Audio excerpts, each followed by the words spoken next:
نحمده ونصلي على رسوله الكريم اما بعد فاعوذ بالله من الشيطان الرجيم بسم الله الرحمن الرحيم رب اشرح لي صدري ويسر لي امري واحلل عقدة من لساني يفقهوا قولي رب زدني علما اللهم فقهنا في الدين اللهم انا نسألك حبك وحب من يحبك والعمل الذي يبلغنا حبك اللهم ارزقنا اخلاص الہی آمین۔ اللهم صل على محمد وعلى آل محمد كما صليت على إبراهيم وعلى آل إبراهيم إنك حميد مجيد۔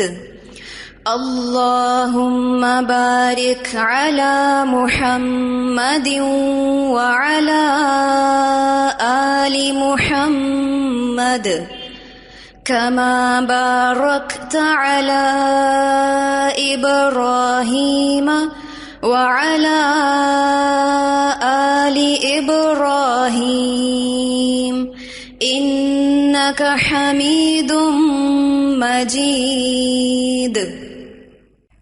يا أيها النبي إنا أرسلناك شاهدا ومبشرا ونذيرا وداعيا إلى الله بإذنه وسراجا منيرا وبشر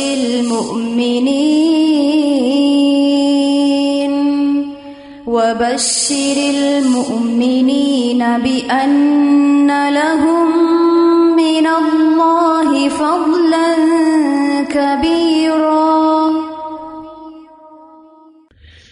جی بہت خوبصورت آیات۔ وبشر المؤمنین، خوشخبری دے دو مومنوں کو۔ کیا واقعی خوش ہوتے ہیں اس بات پر کہ نبی اکرم صلی اللہ علیہ وسلم ایس فضلاً کبیرہ ہمیں دیے گئے ہیں؟ الحمدللہ۔ اور اگر خوش ہوتے ہیں تو یہ خوشی آپ کے چہرے پر نظر آنی چاہیے کہ آپ رسول اللہ صلی اللہ علیہ وسلم کے امتی ہیں، الحمدللہ۔ اور اللہ تعالیٰ نے ہم سب کو موقع دیا کہ ہم نے سیرت رسول صلی اللہ علیہ وسلم کو پڑھا، الحمدللہ۔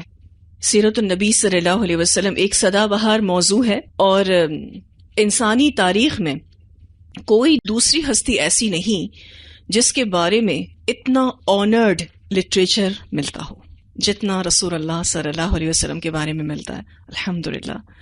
رسول اللہ صلی اللہ علیہ وسلم کی سیرت کے بے شک ہزاروں پہلو ہیں، اور بنی نوع انسان کے لیے اس میں ہدایت اور رہنمائی ہے۔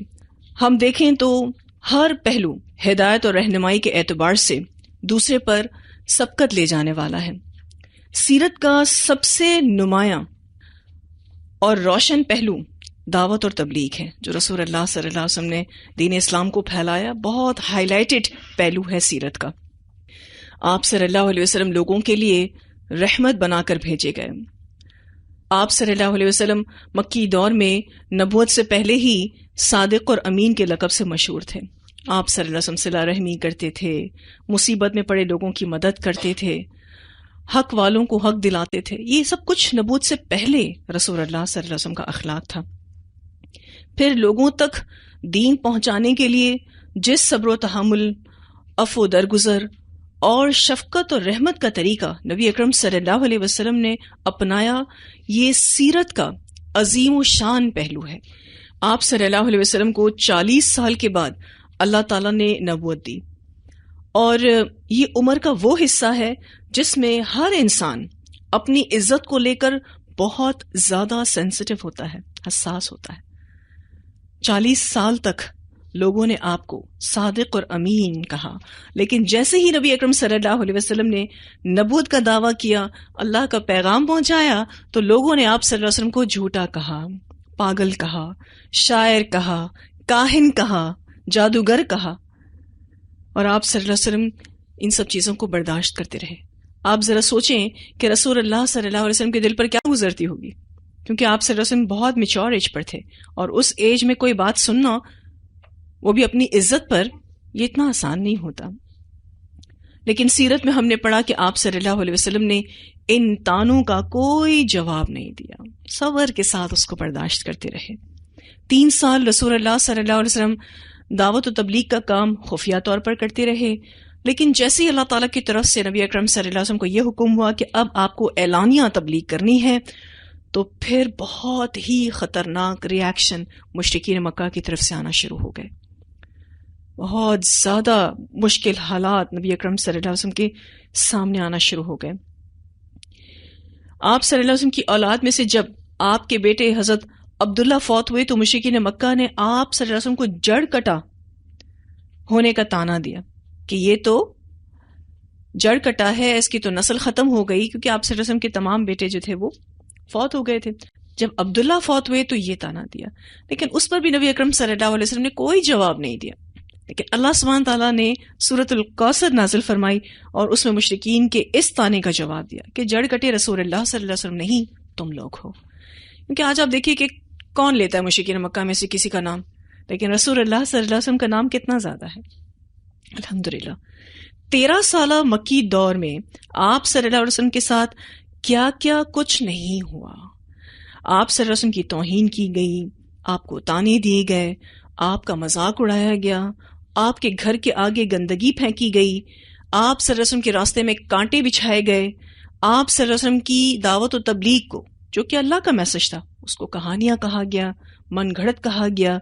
آپ صلی اللہ علیہ وسلم کی جان پر تقریباً 17 قاتلانہ حملے کیے گئے. یعنی آپ کو دیکھا جائے تو کتنے مشکل حالات کا سامنا تھا. تاریخ میں آپ صلی اللہ علیہ وسلم پر ہونے والے ظلم و ستم کے واقعات محفوظ ہیں. یعنی نبی اکرم صلی اللہ علیہ وسلم نے اس دین کے لیے بڑی مشکلات اٹھائیں، بہت ٹف سچویشنز کو فیس کیا. اللہ کے راستے میں نبی اکرم صلی اللہ علیہ وسلم نے بہت سارے لوگوں کی ناراضگیوں کو بھی مول لیا، اپنے بھی روٹ گئے، لیکن آپ صلی اللہ علیہ وسلم دین پر استقامت کے ساتھ جمے رہے. کچھ ایسے مواقع ملتے ہیں ہمیں سیرت میں جب نبی اکرم صلی اللہ علیہ وسلم نے مشرکین مکہ کے ظلم و ستم سے تنگ آ کر کریمانہ انداز میں ہی اپنی ناراضگی کا اظہار کیا. یعنی جب وہ گندگی پھینک کر چلے جاتے تھے، آپ صلی اللہ علیہ وسلم کے ہی پڑوسی اور وہ رشتہ دار بھی تھے، تو صرف اتنا جا کر کہتے تھے یہ کیسی ہمسائیگی ہے، کیسے پڑوسی ہو آپ لوگ، گھر کے آگے گندگی پھینک کر چلے جاتے ہو. ایسے بہت کم مواقع ہمیں سیرت میں ملتے ہیں کہ جب نبی اکرم صلی اللہ علیہ وسلم نے اپنی ناراضگی کا اظہار کیا، اور ناراضگی کا اظہار بھی انتہائی کریمانہ انداز میں کیا، اخلاق کے ساتھ کیا. اس میں بھی رسول اللہ صلی اللہ علیہ وسلم نہ چیخے، نہ چلائے، نہ گالیاں دیں، نہ طعنے دیے. بہت ہی پازیٹیولی آپ صلی اللہ علیہ وسلم نے ناراضگی کا اظہار کیا کہ آپ لوگ جو کر رہے ہو یہ ٹھیک نہیں کر رہے ہو. یہ تھا رسول اللہ صلی اللہ علیہ وسلم کا صبر و تحمل. لوگوں نے آپ صلی اللہ علیہ وسلم کے ساتھ کیا کیا، اور آپ صلی اللہ علیہ وسلم ان لوگوں کے لیے جو کہ ہدایت سے دور تھے، گمراہ تھے، رات کی تنہائیوں میں اللہ تعالیٰ سے ان کی ہدایت کے لیے دعا کرتے تھے. جو لوگ آپ کو تنگ کرتے تھے، آپ ان کی ہدایت کے لیے دعا کرتے تھے. یہ ہے سیرت سے ملنے والا سب سے اہم میسج جو ہم سب نے اپنی زندگیوں میں لے کر آنا ہے. نبی اکرم صلی اللہ علیہ وسلم کی سیرت پر چل کر جو کوئی بھی ہمارے ساتھ برا کرے، ہم نے اس کی ہدایت کے لیے دعا کرنی ہے. رسول اللہ صلی اللہ علیہ وسلم اکثر و بیشتر اس بات پر پریشان رہتے تھے کہ لوگ ایمان کیوں نہیں لاتے، جس کا ذکر سورۃ الکہف کی آیت نمبر 6 میں آتا ہے. اللہ تعالیٰ فرماتے ہیں فَلَعَلَّكَ بَاخِعٌ نَفْسَكَ عَلَىٰ آثَارِهِمْ إِن لَّمْ يُؤْمِنُوا بِهَٰذَا الْحَدِيثِ آسَفًا. اے اللہ کے رسول صلی اللہ علیہ وسلم، ہمیں ایسا لگتا ہے کہ آپ اپنے آپ کو اس غم میں گھلا دیں گے، شاید کہ آپ اپنے نفس کو ہلاک کر دیں گے صرف اور صرف اس افسوس میں کہ یہ لوگ ایمان کیوں نہیں لاتے، کیوں لوگ اللہ کی بات کو نہیں مانتے. نبی اکرم صلی اللہ علیہ وسلم کا غم یہی تھا کہ لوگ ہدایت پر آ جائیں. اسی لیے آپ صلی اللہ علیہ وسلم ہر ممکن کوشش کرتے تھے کہ اللہ کا پیغام لوگوں تک پہنچے اور لوگ اس کو مان لیں اور اپنی آخرت کو سنوار لیں. جس داعی دین میں یہ غم آ جائے جیسا غم نبیوں میں ہوتا تھا تو دین کو بڑا عروج ملے. لیکن آج ہم 2-3 مرتبہ کسی کو کوئی بات بتاتے ہیں، وہ نہیں مانتا یا سامنے پازیٹیو جواب نہیں دیتا، تو یہ کہہ کر ہم پیچھے ہٹ جاتے ہیں کہ ہم نے اس کو کئی بار سمجھا لیا ہے، اب ہم اس کو کیا سمجھائیں. اور ہم اس پر یہ بات بھی کہہ جاتے ہیں کہ اس نے کبھی نہیں سدھرنا. تو یہ انبیاء کے اخلاق نہیں ہیں. جب ہم نے طائف کا واقعہ پڑھا تھا سیرت میں، کیا کیا کچھ ہوا طائف میں نبی اکرم صلی اللہ علیہ وسلم کے ساتھ، یہاں تک کہ فرشتوں کے حوصلے بھی جواب دے گئے کہ اتنا ظلم اللہ کے اس بندے پر، اور صرف اس بات پر کہ وہ توحید کا پیغام پہنچا رہا ہے. پہاڑوں کا فرشتہ حضرت جبرائیل امین کے ساتھ نبی اکرم صلی اللہ علیہ وسلم کے سامنے حاضر ہو گیا اور عرض کی کہ اے اللہ کے رسول صلی اللہ علیہ وسلم، آپ حکم دیں، میں انہیں یعنی طائف والوں کو 2 پہاڑوں کے درمیان اب بھی کچل دیتا ہوں. آپ صلی اللہ علیہ وسلم نے بڑے تحمل اور یقین سے فرمایا، نہیں، مجھے امید ہے کہ اللہ ان کی نسل سے ایسے لوگ پیدا کرے گا جو ایک اللہ کی عبادت کریں گے اور اس کے ساتھ کسی کو شریک نہیں ٹھہرائیں گے. اور رسول اللہ صلی اللہ علیہ وسلم وہاں سے چلے گئے. طائف کا واقعہ تو آپ کو یاد ہوگا نا، کہ جس میں نبی اکرم صلی اللہ علیہ وسلم کو کس طریقے سے طائف سے نکالا گیا. چاہتے تو بد دعا کر سکتے تھے، چاہتے تو بہت کچھ کر سکتے تھے، لیکن آپ صلی اللہ علیہ وسلم کا یہ اخلاق امت کو سکھانے کے لیے تھا کہ کوئی اس حد تک بھی آپ کے ساتھ غلط کر جائے، آپ نے سامنے دعائی کرنی ہے کہ اللہ اس کو ہدایت دے، اور امید کے ساتھ، یقین کے ساتھ کہ اللہ ان کی نسلوں کو ہدایت دے دے گا. اگر نبی اکرم صلی اللہ علیہ وسلم صرف اتنا کہہ دیتے اس فرشتے کو کہ ٹھیک ہے اس طائف کی وادی کو 2 پہاڑوں کے درمیان کچل دو، تو کیا ہوتا؟ وہ سب ختم ہو جاتے، آگے نسلوں میں پھر کوئی چیز چلنی ہی نہیں تھی. تو رسول اللہ صلی اللہ علیہ وسلم نے ہمیں یہ سکھایا کہ دین کا راستہ اتنا آسان نہیں ہے، اور اس راستے میں آنے والی مشکلات کو ہم نے برداشت کرنا ہے اور چلتے رہنا ہے. لوگ آپ کو نظر انداز کریں گے، لوگ آپ کو پازیٹیو رپلائی نہیں کریں گے، آپ نے صبر کے ساتھ چلتے رہنا اور اللہ کا پیغام پہنچاتے رہنا ہے. غزوہ احد میں کیا ہوا تھا؟ غزوہ احد میں مشرکین نے یہ پلان کر لیا تھا کہ ہر قیمت پر رسول اللہ صلی اللہ علیہ وسلم کو ختم کریں گے، لیکن اللہ تعالیٰ نے نبی اکرم صلی اللہ علیہ وسلم کی حفاظت کی الحمدللہ. اس سے کیا پتہ چلتا ہے کہ جتنی بھی ٹف سچویشنز ہوں، اللہ تعالیٰ مومنوں کے ساتھ ہے. اللہ تعالیٰ نے نبی اکرم صلی اللہ علیہ وسلم کو سیف کیا، اور یہ بات آپ الحمدللہ بہت وضاحت کے ساتھ غزوہ احد میں پڑھ چکے ہیں. پھر وہ جو ثمامہ بن اسال تھے جو نبی اکرم صلی اللہ علیہ وسلم کو قتل کرنے کے ارادے سے آئے تھے، اور اس سے پہلے وہ کئی صحابہ کو قتل کر چکے تھے، لیکن جب وہ گرفتار ہو گئے اور نبی اکرم صلی اللہ علیہ وسلم کے سامنے لائے گئے، آپ صلی اللہ علیہ وسلم کو حسن سلوک کیا تھا؟ آپ صلی اللہ علیہ وسلم نے فرمایا کہ اس کو میری اونٹنی کا دودھ پلاؤ. اور نبی اکرم صلی اللہ علیہ وسلم کے حسن سلوک کو دیکھ کر ثمامہ بن اسال جو رسول اللہ صلی اللہ علیہ وسلم کو قتل کرنے کے لیے آئے تھے، مسلمان ہو گئے. کتنی مثالیں آپ کو ملیں گی جو نبی اکرم صلی اللہ علیہ وسلم کے حسن اخلاق سے متاثر ہو کر لوگوں کے ایمان لانے کی ہیں. لوگ ایمان لے آتے تھے. تو آج جو لوگ کہتے ہیں کہ دین تلوار کے زور پر پھیلا، تو ایسا نہیں ہے.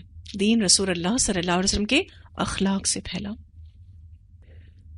پھر آپ دیکھیے ایسی کئی مثالیں ہمیں ملتی ہیں آپ صلی اللہ علیہ وسلم کی سیرت میں جو موجود ہیں، جیسے کہ جنگ احد میں نبی اکرم صلی اللہ علیہ وسلم کے چچا امیر حمزہ رضی اللہ تعالی عنہ کو شہید کرنے والا وحشی، اگر آپ کو یاد ہو، جب مسلمان ہو گیا تو آپ صلی اللہ علیہ وسلم نے اس سے پوچھا کہ تم وحشی ہو؟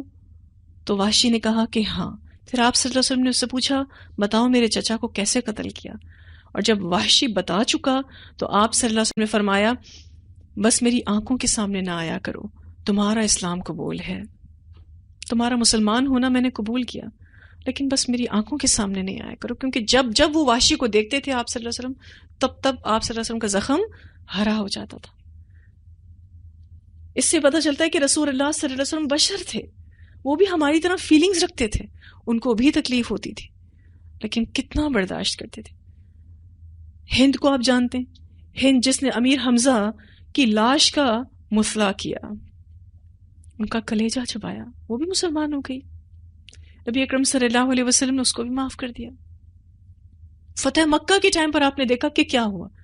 عام معافی کا اعلان کیا رسول اللہ صلی اللہ علیہ وسلم نے، اینڈ اٹ واز امیزنگ. ایک شخص جو کسی علاقے کو فتح کر جاتا ہے وہ کیا کیا کچھ نہیں کر سکتا وہاں کے لوگوں کے ساتھ. نبی اکرم صلی اللہ علیہ وسلم کے بہترین اخلاق اور عفو درگزر کی سب سے بڑی مثال فتح مکہ ہے. نبی اکرم صلی اللہ علیہ وسلم نے عام معافی کا اعلان کر دیا. تو آپ یہ کہہ سکتے ہیں کہ فتح مکہ دراصل کسی ملک یا شہر کو فتح کرنے کا غزوہ نہیں بلکہ دلوں کو فتح کرنے کا غزوہ تھا. آپ صلی اللہ علیہ وسلم نے سب کے دل جیت لیے، اور اس کے بعد لوگ جوک در جوک مسلمان ہونے لگے. یہ تھی نبی اکرم صلی اللہ علیہ وسلم کی سکسیس.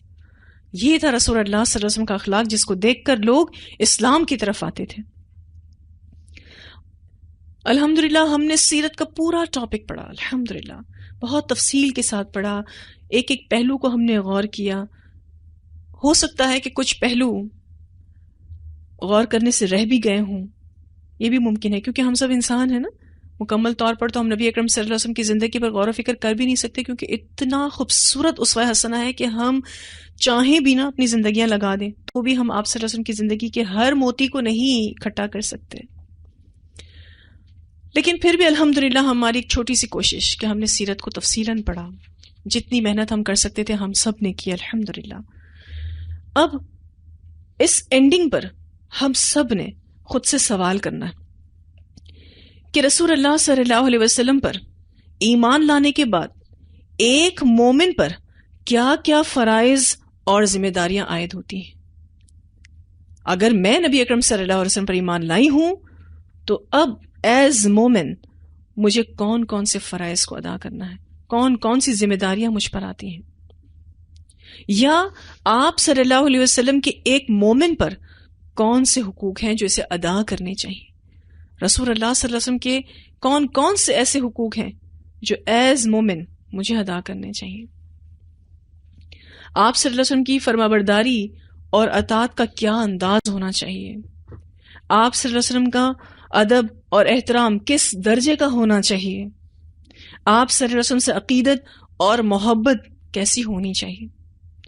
یہ سوال ہم سب نے اپنے آپ سے کرنا ہے کہ جہاں کوئی بات آ جائے رسول اللہ صلی اللہ علیہ وسلم نے فرمایا ہم اس کو کتنا دل سے لیتے ہیں اور کہتے ہیں بس یہ حرف آخر ہے میری زندگی میں، اب میں نے ایسے ہی کرنا ہے. یہ ہے رسول اللہ صلی اللہ علیہ وسلم سے سچی محبت کہ جو سنا اس پر اطاعت کا وعدہ کیا، جیسے کہ صحابہ کرام کرتے تھے سمعنا و اطعنا. کیا ہماری زندگیاں واقعی ایسی ہیں کہ جس کو دیکھ کر رسول اللہ صلی اللہ علیہ وسلم ہم پر فخر کریں؟ کیا واقعی ہم نبی اکرم صلی اللہ علیہ وسلم کو سب چیزوں سے زیادہ ویلیو کرتے ہیں؟ اللہ تعالیٰ تو ہمارے خالق ہیں، سب سے بڑے وہی ہیں. ہماری زندگی میں سب سے پہلا حق اللہ تعالیٰ کا ہے، پھر بندوں میں سب سے پہلا حق ہم پر رسول اللہ صلی اللہ علیہ وسلم کا ہے. اللہ ہمیں ایسا بنائے کہ کل قیامت کے دن نبی اکرم صلی اللہ علیہ وسلم ہم پر فخر کریں کہ یہ میرا امتی ہے جو اپنے تئیں بڑی محنت کرتا رہا سنت پر عمل کرنے کی. اس نے پوری کوشش کی سنت پر عمل کرنے کی اور دل سے ہر حکم کو لیا اور حتی الامکان کوشش کی کہ میں اس کو کنٹینیو بھی کروں. کیا واقعی ہمارے گھروں میں ہماری اولادوں کے حال احوال، ان کے لباس، ان کے طور طریقے ایسے ہیں کہ ہم رسول اللہ صلی اللہ علیہ وسلم کو اپنے گھر کا وزٹ کرواتے؟ صحابہ کرام کے گھر تو آپ صلی اللہ علیہ وسلم جایا کرتے تھے، کیونکہ ہم میں سے بہت سارے لوگوں کا یہ شوق ہوتا ہے کہ کاش کہ میں اس دور میں پیدا ہوئی ہوتی، کاش کہ میں صحابیات میں سے ہوتی اور رسول اللہ صلی اللہ علیہ وسلم میرے گھر بھی آتے. لیکن اللہ تعالیٰ نے ہمارا اس دور میں پیدا کیا جانا مناسب نہیں سمجھا، اسی لیے اب ہمیں بھیجا ہے. ایک اس کا فائدہ یہ ہوگا کہ آپ کے لیے نبی اکرم صلی اللہ علیہ وسلم پر ایمان لانا بھی چونکہ غیبی ایمان لانا ہے، کیونکہ ہم نے دیکھا نہیں ہے نبی اکرم صلی اللہ علیہ وسلم کو، تو ہمارا ایمان لانا زیادہ مشکل تھا. ایسے لوگ زیادہ کل رسول اللہ صلی اللہ علیہ وسلم کے قریب ہوں گے. لیکن اگر ہمارا عمل اکارڈنگ ٹو قرآن و سنہ نہ ہوا تو پھر اس دور میں آ کر بھی ہم نے کون سا مومن ہونے کا حق ادا کیا؟ کون سا ہم نے اللہ کا حق ادا کیا، کون سا ہم نے رسول اللہ صلی اللہ علیہ وسلم کا حق ادا کیا. آج تو ہم اپنے ایمان کا سودا بہت چھوٹی چھوٹی چیزوں پر کر دیتے ہیں. اپنی کسی خواہش کے آگے رسول اللہ صلی اللہ علیہ وسلم کی حدیث کو چھوڑ دیتے ہیں. اپنی اولاد کی خوشی کی خاطر رسول اللہ صلی اللہ علیہ وسلم کے احکامات کو پرے کر دیتے ہیں، اللہ کے حکم کو بھی پرے کر دیتے ہیں، نبی اکرم صلی اللہ علیہ وسلم کے حکم کو بھی پرے کر دیتے ہیں. اس وقت ہم یہ نہیں سوچتے کہ ہم اپنی آخرت کو کتنا خراب کر رہے ہیں. وہ وقتی خوشی جو ہم چاہ رہے ہوتے ہیں وہ ہمیں مل تو جاتی ہے، لیکن وہ خوشی کل گلے کا وبال بنے گی ہمارے لیے. نبی اکرم صلی اللہ علیہ وسلم کے جو اصحاب تھے، آپ نے ان کے بارے میں بھی سیرت میں پڑھا. آپ کو کہیں سے لگتا ہے کہ وہ دین کے ساتھ کمپرومائز کرتے تھے؟ نہیں. ایک حدیث جو صحابہ کرام کے حوالے سے آتی ہے کہ انہوں نے باقاعدہ نبی اکرم صلی اللہ علیہ وسلم سے یہ کمٹ کیا تھا کہ ہم سنیں گے اور اطاعت کریں گے اس حالت میں بھی کہ جب ہمارا حق پورا نہ کیا جائے ہم تب بھی سنیں گے اور اطاعت کریں گے. یعنی بالکل غیر مشروط اطاعت کا وعدہ کیا. صحابہ کرام نے کوئی مشروط اطاعت کا وعدہ نہیں کیا تھا، غیر مشروط. اللہ نے کہہ دیا سمعنا واطعنا، رسول اللہ صلی اللہ علیہ وسلم نے کہہ دیا، کیونکہ آپ صلی اللہ علیہ وسلم کا بھی کہنا کس کا کہنا تھا؟ اللہ کا کہنا تھا. سمعنا واطعنا. کیسے جلیل القدر صحابہ کرام کے بارے میں آپ نے پڑھا. اللہ نے جو ان کو چنا نا، یہ ڈیزرو کرتے تھے. صحابہ کرام کو اللہ تعالیٰ نے چنا نبی اکرم صلی اللہ علیہ وسلم کی صحبت کے لیے، وہ واقعی ڈیزرو کرتے تھے. اور بنی اسرائیل نے حضرت موسیٰ کو کیا کہا کہ جاؤ تم اور تمہارا رب جا کے جہاد کرو. صحابہ کرام نے یہی بات کہہ کر کہا آپ صلی اللہ علیہ وسلم کو کہ ہم ایسی بات آپ سے نہیں کہیں گے، آپ ہمیں جب کہیں گے ہم حاضر ہیں. کیونکہ ہماری اطاعت غیر مشروط ہے. تبھی تو اللہ تعالیٰ نے ان کو زندگی میں ہی یہ لقب دے دیا رضی اللہ عنہم ورضوا عنہ. اللہ ان سے راضی ہو گیا اور وہ اللہ سے راضی ہو گئے. کسی بھی صحابی کا نام آپ اس لقب کے بغیر بولتے نہیں.